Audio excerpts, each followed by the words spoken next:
सभी को राम राम, जय श्री कृष्णा, राधे राधे। तो मेरे प्यारे विद्यार्थियों, स्वागत करता हूं मैं आप सभी का आपके अपने यूट्यूब चैनल पर। देखिएगा साथियों, आज के इस क्लास के अंदर हम बात करने वाले हैं रीट पात्रता परीक्षा 2025 के 25 अति महत्वपूर्ण प्रश्नों के बारे में, जो अक्सर आपके परीक्षा में दोस्तों बार बार पूछ जाने वाली ये क्वेश्चन है। तो इस वीडियो को ज़्यादा से ज़्यादा शेयर कर देना और चैनल को सब्सक्राइब कर देना दोस्तों। अगर वीडियो पसंद आए तो लास्ट में आपको ये कमेंट करना है कि आपके कितने क्वेश्चन में से आपके कितने प्रश्न जो इस क्लास से आपके सही हो रहे हैं। चलिए आज के इस वीडियो का शुभारंभ करते हैं दोस्तों। देखिए पहला क्वेश्चन आपसे पूछा गया है। देखिए दोस्तों क्या पूछा है, अपने मोड पेपर हल कर रहे हैं दोस्तों।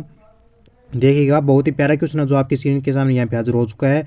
प्रत्येक विद्यार्थी इस क्वेश्चन का नीचे कमेंट बॉक्स के माध्यम से आंसर करेगा और मैं सभी का आंसर यहाँ पे कमेंट बॉक्स के माध्यम से पढ़ूंगा, ठीक है। प्रश्न क्या है, प्रश्न पूछा आपसे कि निम्नलिखित में से किस अभिलेख में मान सिंह को भगवंत दास का पुत्र बताया गया है। बहुत ही प्यारा क्वेश्चन है। चार ऑप्शन आपके सामने है। ऑप्शन आपका अपराजित का लेख है, आमेर का शिलालेख है, या फिर चिरवा के शिलालेख, या फिर बुजकला के शिलालेख में। प्यारे लाडलों, किस अभिलेख में मान सिंह को भगवंत दास का पुत्र बताया गया है? तो ये बताया गया दोस्तों आमेर के शिलालेख में। और जो ये शिलालेख है ये आपके नागरी लिपि तथा संस्कृत भाषा दोनों में आपका ये शिलालेख क्या है दोस्तों, उत्कीर्ण है, ठीक है। चलिए अगला क्वेश्चन देखते हैं नेक्स्ट हमारा। आगे दोस्तों 2 नंबर क्वेश्चन जो आपसे पूछा है वो क्या है भाई। देखिए यहाँ पे 2 नंबर क्वेश्चन आपका कि निम्नलिखित में से किस प्रशस्ति में अमर सिंह के द्वारा मुगलों के साथ की गई संधि का उल्लेख मिलता है। एक ऐसी प्रशस्ति दोस्तों जिसमें अमर सिंह ने अपने मुगलों के साथ संधि विच्छेद किया था, उसका उल्लेख मिलता है आपका। ऑप्शन आपका कीर्ति स्तंभ प्रशस्ति में है, साणेश्वर प्रशस्ति है, रणकपुर की प्रशस्ति है, या फिर राज प्रशस्ति है। अरे मेरे बच्चों जल्दी से आप कमेंट कर दो भाई कि इसका सही आंसर कौन सा हो जाएगा। वाह भाई क्या बात है, सभी का एकदम शानदार आंसर है। सभी ने ऑप्शन डी को लॉक किया कि राज प्रशस्ति में अमर सिंह के द्वारा मुगलों के साथ की गई संधि का उल्लेख मिलता है। 25 शिलाओं पर उत्कीर्ण राज प्रशस्ति महाकाव्य देश का सबसे बड़ा शिलालेख है और यह प्रशस्ति है जो आपकी संस्कृत भाषा में उत्कीर्ण है दोस्तों, ये भी आपको ध्यान में रखना है, ठीक है। राज प्रशस्ति का अगर आपसे रचनाकार पूछे कि राज प्रशस्ति का रचनाकार कौन है, तो ध्यान में रखना रणछोड़ भट्ट है जो आपके राज प्रशस्ति का है ना रचनाकार है। प्रश्न ऐसा भी आ सकता है कि राज प्रशस्ति का रचनाकार कौन है, तो रणछोड़ भट्ट है। जो भी साथी रीट पात्रता एग्जाम देना जा रहा है, अगर उसको एग्जाम क्लियर करना है तो इस वीडियो को शेयर कर देना और चैनल को सब्सक्राइब कर लेना। अगला क्वेश्चन देखिएगा। आगे प्रश्न पूछा है मिलान करना है। देखिए आपके एग्जाम में क्वेश्चन 3 लगभग मान के चलो आप 3 से 4 क्वेश्चन ऐसे आएंगे जिनमें आपको मिलान करना होगा। तो देखिएगा यहाँ पे एक तरफ तो आपको सभ्यताओं के स्थल दिए गए हैं और एक तरफ उनकी विशेषता दी गई है। अब सोनथी सभ्यता की विशेषता क्या है आपके इन चारों में से आपको ये चूज करना है दोस्तों। तो सोनथी सभ्यता बीकानेर को कालीबंगा प्रथम कहा जाता है, ये बात आपकी क्या है, सोनथी सभ्यता है ना, इसे कालीबंगा प्रथम सभ्यता के नाम से जाना गया, ये बात आपकी सत्य है। अब ब्याना सभ्यता है दोस्तों। ब्याना कहाँ पे है, क्या भरतपुर में है? अरे लाडलो नीचे कमेंट कीजिए कि ब्याना कहाँ पे है। अरे फटाफट से कमेंट कर दो कि ब्याना का संबंध किससे हो जाएगा। देखो भाई ब्याना का संबंध किससे हो जाएगा, ब्याना का संबंध हो जाएगा नील की खेती के साक्ष्य से आपके, ठीक है। गदड़ा का संबंध किससे होगा भाई बताइए। ब्याना भरतपुर से नील की खेती के साक्ष्य और गुप्तकालीन सिक्कों के अवशेष मिले हैं। गदड़ा कहाँ पे है, बूंदी में है, ठीक है। गदड़ा कहाँ पे है, गदड़ा बूंदी में, और गदड़ा का संबंध हो जाएगा बर्ड राइटर रॉक पेंटिंग प्राप्त हुई है यहाँ से। कौन सी पहली बर्ड राइटर रॉक पेंटिंग प्राप्त हुई है, गदड़ा से आपके। बंसी कौन सी, राजस्थान की प्रथम अलंकृत गुफा बंसी है, जो कौन सी आपकी, अरे भाई कौन सी है राजस्थान की प्रथम अलंकृत गुफा।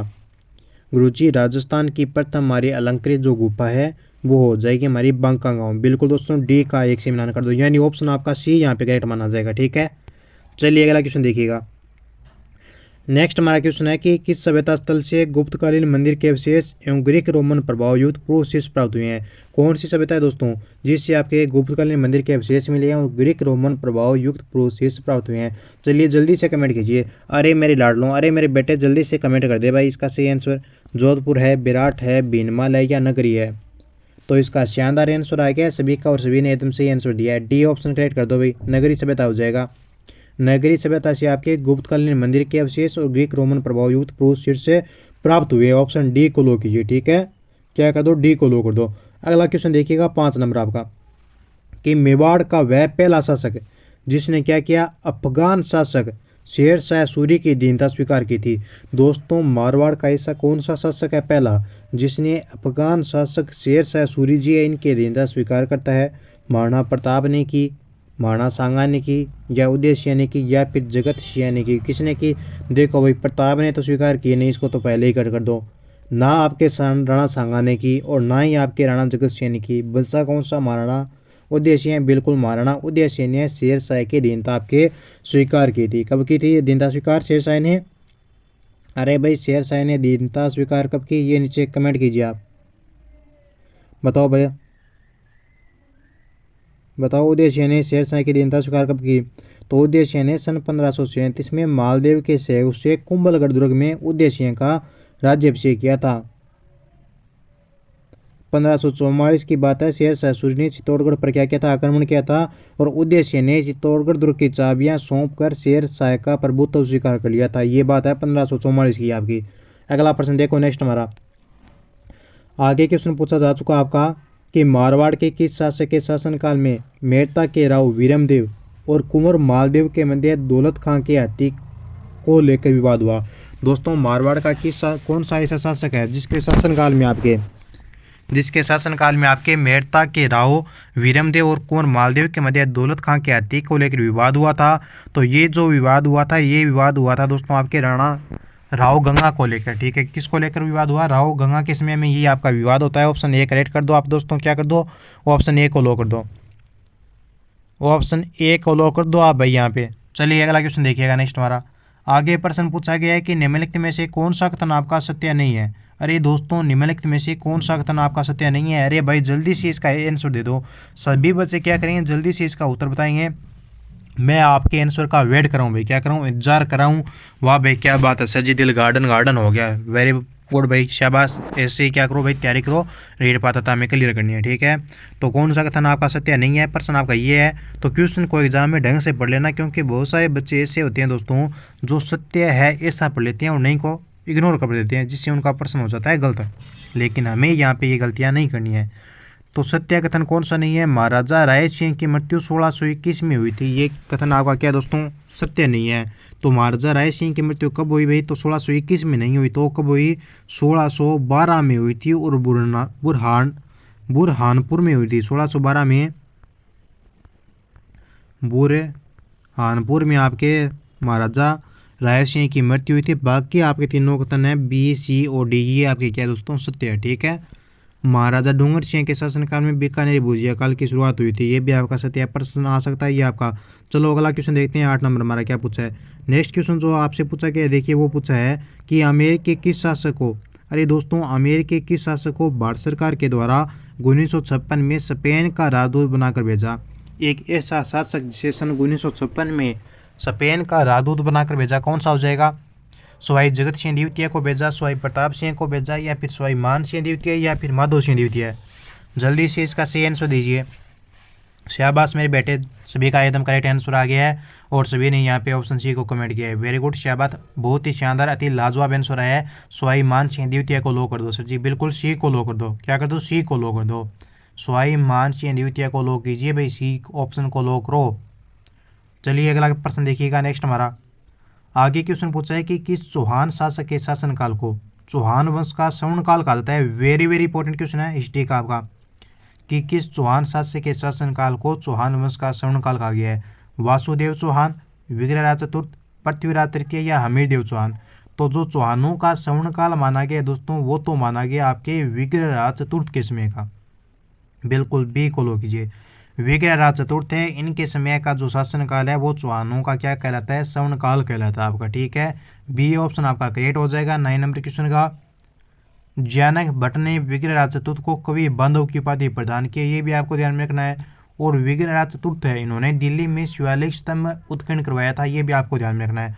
अगला प्रश्न देखिएगा 10 नंबर आपका, कि कोटा के किस शासक ने कोटा का नाम नंदगांव और शेरगढ़ का नाम दलकर बरसाना कर दिया? बहुत ही प्यारा क्वेश्चन है, बताओ। महाराव दुर्जन साल है, महाराव उमेर सिंह, सुरजन सिंह हाड़ा, या फिर महाराव भीम सिंह? ऐसा कौन सा शासक है जिसने कोटा का नाम नंदगांव और शेरगढ़ का नाम दलकर आपके बरसाना कर दिया था? बिल्कुल सभी का अति शानदार लाजवाब आंसर आया है। तो ये हो जाएगा भाई मेरे, हो जाएगा आपका कौन सा 10 का, महाराजा भीम सिंह हो जाएगा, महाराव भीम सिंह हो जाएगा, जो क्या थे दोस्तों आपके कृष्ण भक्त थे। इन्होंने कोटा का नाम नंदगांव और शेरगढ़ का नाम आपके बरसाना कर दिया था। और भीम सिंह के शासनकाल में कोटा राज्य का आपके सर्वाधिक विस्तार हुआ था। ठीक है, पता नहीं है तो मैंने आपको बता दिया है। चलिए नेक्स्ट क्वेश्चन देखिएगा, कि झालावंश के शासक, अरे दोस्तों झालावंश के शासक भवानी सिंह ने भवानी नाट्यशाला का निर्माण किस वर्ष प्रारंभ करवाया? 1921 में, 1920 में, 1918 में या 1914 में? बताओ कि झाला वंश के शासक भवानी सिंह ने भवानी नाट्यशाला का निर्माण किस वर्ष प्रारंभ करवाया था? राजस्थान जी के चाहे दोस्तों आप पे पशु परिचर के मोड पे प्राप्त करो जो आपका पीछे एग्जाम हुआ है, चाहे आप जीके के कोई भी क्वेश्चन पीछे एग्जाम में आए हो, चाहे किसी भी एग्जाम में आए हो, ठीक है, उन प्रश्नों पर अगर आप अध्ययन करते हो तो उसमें कोई प्रॉब्लम नहीं है, क्योंकि उन पे आपका क्या होता है दोस्तों, यही तो उससे पता चल जाता है कि आपके कितने क्वेश्चन हैं जो सही हो रहे हैं और आप कितने पानी में हो, ठीक है, ये बात है। तो मैंने आपको पीछे एक जो मोड पेपर करवाया है वो उसी एग्जाम का करवाया है। राजस्थान जी के तो भाई सभी में सेम होता है आपका। तो नाट्यशाला का निर्माण किस वर्ष प्रारंभ करवाया? ये करवाया था आपके सन 1921 में। एक को लो कीजिए।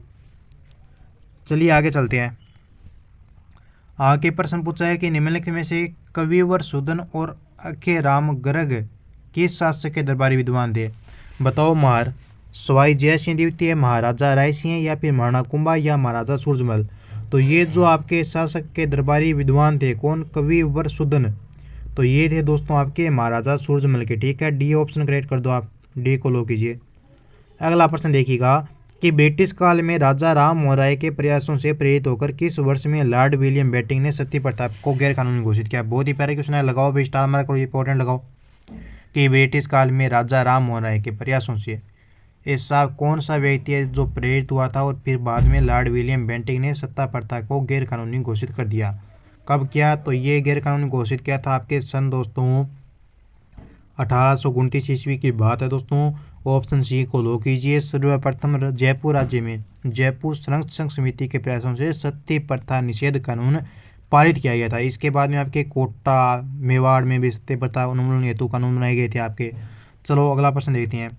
आगे क्वेश्चन पूछा गया आपसे कि एकमात्र रियासत जहाँ पे 1857 की क्रांति के दौरान विद्रोह बाहर के क्रांतिकारियों के द्वारा किया गया और इस विद्रोह को बाहर के सैनिकों के द्वारा दबाया गया, भरतपुर का है, धौलपुर का है, प्रतापगढ़ का या कोटा का है? ये एक ऐसा विद्रोह है जो बाहर के क्रांतिकारियों ने किया, उनको बाहर के क्रांतिकारियों ने दबाया था। कौन सा विद्रोह हो जाएगा? तो ये विद्रोह होगा आपके धौलपुर का विद्रोह है। ऑप्शन बी को लो कीजिए आप, ठीक है। चलिए अगला प्रश्न देखते हैं। नेक्स्ट हमारा आगे क्वेश्चन पूछा है कि सर्वहितकारिणी सभा की स्थापना किसके द्वारा की गई? कन्हैयालाल कन्हैयालाल ढूंढ, स्वामी गोपाल दास, श्री राम मास्टर या उपयुक्त सभी? तो इस क्वेश्चन का सही आंसर हो जाएगा उपयुक्त सभी। इस सभा की स्थापना आपके 1907 में हुई थी। इस सभा की स्थापना वो आपके सन 1907 में हुई थी, ये भी आपको ध्यान में रखना है। अगला क्वेश्चन आपका कि 18 अप्रैल 1938 को गठित शाहपुरा प्रजामंडल का अध्यक्ष किसे बनाया गया था? बताओ शाहपुरा प्रजामंडल का अध्यक्ष आपके सन 1938 में किसे बनाया गया? तो इसका अध्यक्ष बनाया गया आपके अब्बे सिंह डांगी को। ए फॉर आत्मा को लो कर दो। चलिएगा नेक्स्ट क्वेश्चन देखते हैं। सर जी आपके व्हाट्सएप ग्रुप के नंबर दो दे देता हूँ भाई, आगे सुमेलित करना है यानी मिलान करना है, आप मिलान कीजिए। तब तक मैं आपको क्या कर देता हूँ दोस्तों, यहाँ पे आपके व्हाट्सएप ग्रुप के नंबर लिख देता हूँ, ठीक है।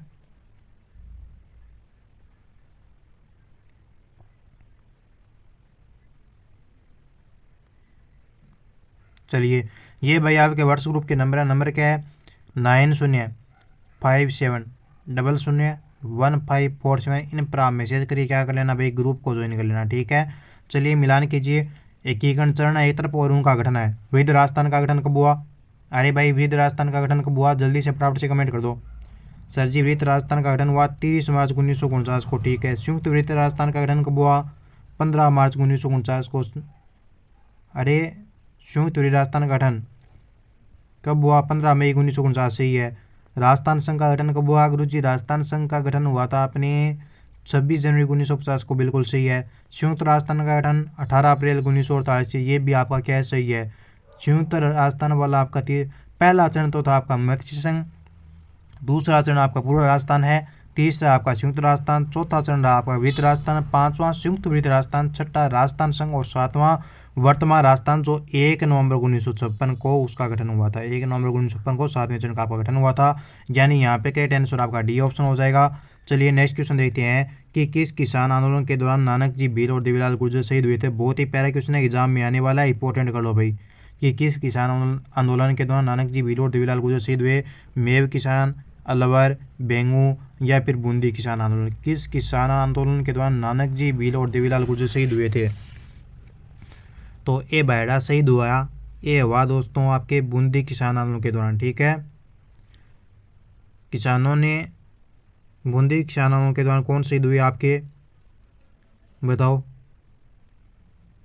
नानक जी भील और देवीलाल गुर्जर। 2 अप्रैल 1923 को बात है। डाबी गांव में एक बूंदी में किसानों की सभा पर इकराम हुसैन नाम का एक व्यक्ति था, उसने गोलियां चलाई थी, जिसमें आपके नानक जी भील और देवीलाल गुर्जर क्या हो जाते हैं, शहीद हो जाते हैं। ठीक है, बूंदी किसान आंदोलन, सी ऑप्शन लो कर दो। अगला है कि राजस्थान की पुकार नामक पुस्तक के लेखक है विजय सिंह, पथिक है बाबा नरहरिदास, गणेशी लाल पुस्ताद या रामनारायण चौधरी। राजस्थान की पुस्तक पुकार है, तो इसका हो जाएगा आपका बाबा नरहरिदास, जिनका संबंध आपके नागौर जिले से। इन्होंने एक पुस्तक लिखी राजस्थान की पुकार, इसकी एक प्रमुख पुस्तक है। इनकी प्रमुख पुस्तकें वो पीड़ितों का पंछीड़ा भी है, कल्पना का पोल भी है, और रामनारायण चौधरी की प्रमुख पुस्तक है वो 20वीं सदी का राजस्थान है। रामनारायण चौधरी है ना, इनकी प्रमुख पुस्तक है वो क्या है, 20वीं सदी का क्या है दोस्तों, राजस्थान है। गणेश लाल उस्ताद की पुस्तक आपके गरीबों की आवाज़, इनकलाब तराने, बेक्सों की आवाज़। चलिए आगे चलते हैं। आगे क्वेश्चन आपका कि भील जनजाति अपने क्षेत्रों से गुजरने वाले माल व यात्रियों से बोलाई कर वसूलते थे, इस कर को किसके द्वारा बंद किया गया, कर्नल जेम्स टोड के द्वारा, सचिव श्यामल दास के द्वारा, या फिर कैप्टन विलियम ईडन के द्वारा, या फिर लॉर्ड कैनिंग। फटाफट से कमेंट कर दो कि भील जनजाति अपने क्षेत्रों से गुजरने वाले माल व यात्रियों से बोलाई कर वसूलते थे, इस कर को किसके द्वारा बंद किया गया। तो इस कर को बंद किया गया था दोस्तों आपके कर्नल जेम्स टोड के द्वारा। 1818 ईस्वी में भीलों ने उदयपुर में विद्रोह किया था, और सहायक संधि की, ठीक इतना ही याद रखा भाई, ज़्यादा मत पढ़ो भाई। ठीक है, इतना ही ठीक है आपके लिए। ठीक है, किसने बंद किया भाई, कर्नल जेम्स टोड ने किया था। ए ऑप्शन को आप ध्यान में रखो, बाकी चीज़ भूल जाओ। अब आपको नीचे कमेंट करना है कि आपके कितने क्वेश्चन इस क्लास से सही हुए। अगर आप इस यूट्यूब पर पहली बार विजिट कर रहे हैं तो इसको एक बार चैनल को सब्सक्राइब कर लेना। इससे क्या होगा कि आपके पास जो भी यहाँ पे वीडियो अपलोड किया जाएगा वो आपके पास पहुँच जाएगा। रीट पर ही हमें क्या करना है, हर हाल में करियर करना है, उसके लिए यहाँ पे आपके क्लास हैं वो लगाई जा रही है। ठीक है, बस आप सपोर्ट कीजिए भाई दोस्तों। तो मिलेंगे जल्दी नेक्स्ट वीडियो में। जय हिंद, जय भारत।